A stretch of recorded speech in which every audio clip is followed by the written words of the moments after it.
मालेगाव महानगरपालिका निवडणूक चौरंगी होण्याची दाट शक्यता निर्माण झाली.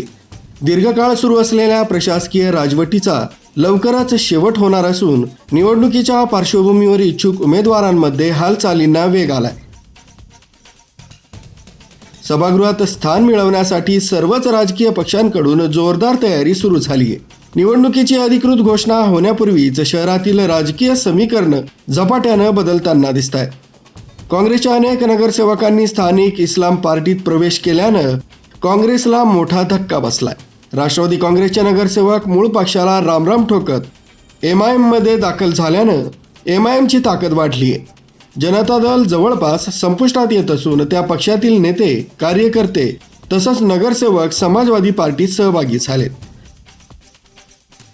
इस्लाम पार्टी स्वतंत्रपणे निवडणूक रिंगणात उतरण्याच्या तयारीत असल्याचं चित्र आहे. या पार्श्वभूमीवर राज्याचे शालेय शिक्षण मंत्री दादाजी भुसे यांनी युतीचे संकेत दिले असले तरी भाजपकडून स्वतंत्रपणे निवडणुकीची तयारी आधीपासूनच सुरू झाली आहे. त्यामुळे युती न झाल्यास भाजप, MIM, इस्लाम पार्टी आणि समाजवादी पार्टी अशी चौरंगी लढत मालेगाव महानगरपालिका निवडणुकीत पाहायला मिळण्याची शक्यता आहे. या निवडणुकीत शहरातील प्रमुख नागरी समस्या प्रचाराच्या केंद्रस्थानी राहणार आहेत. खड्डेमय रस्ते तसंच वाढती वाहतूक कोंडी, अतिक्रमण, झपाट्यानं वाढणारी लोकसंख्या आणि अपुरी स्वच्छता व्यवस्था, कचरा व्यवस्थापनाचा गंभीर प्रश्न तसंच शहरातील प्रचंड धुळीमुळे आरोग्याचा निर्माण झालेला धोका हे मुद्दे नागरिकांमध्ये संतापाचं कारण ठरत आहे. धुळीच्या समस्यांमुळे मालेगावनं देशात अव्वल क्रमांक गाठल्याचं चित्र असून लहान मुलांपासून ज्येष्ठांपर्यंत श्वसन विकार तसंच इतर आजारांचं प्रमाण वाढलंय.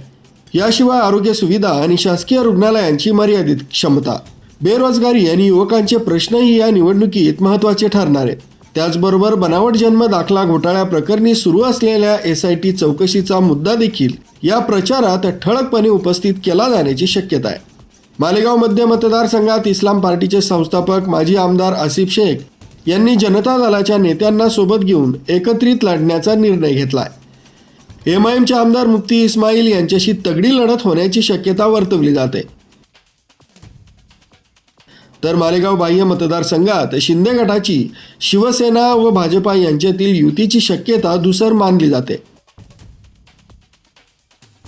दोन्ही पक्ष एकमेकांना थेट आव्हान देतील अशी चिन्ह आहेत.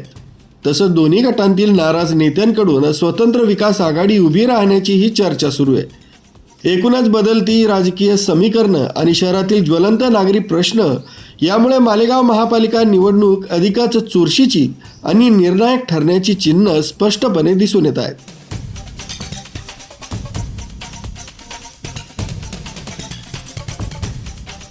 वैभव पाटील, कसमध्ये अपडेट, मालेगाव.